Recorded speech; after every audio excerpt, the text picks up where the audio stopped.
আজকে রোববার, আর রোববারে সকাল সকাল আমি উঠে চান টান সেরে নিয়েছি আর তারপরে পুজো করে নিয়েছি ঠাকুরের।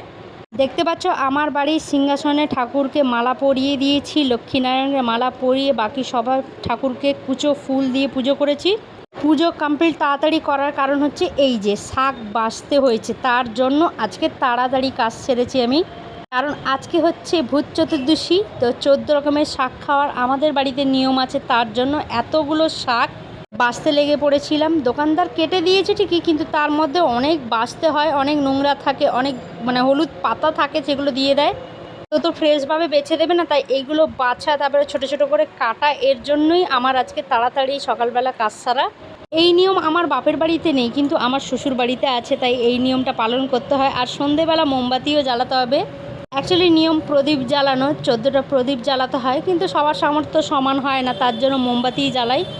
সন্ধেবেলা তো তোমাদের দেখাবো মোমবাতি জ্বালাচ্ছি কি প্রদীপ জ্বালাচ্ছি, সন্ধেবেলা দেখাবো। এখন 14টা শাক যে কাটলাম সেটা তোমাদের সাথে শেয়ার করলাম।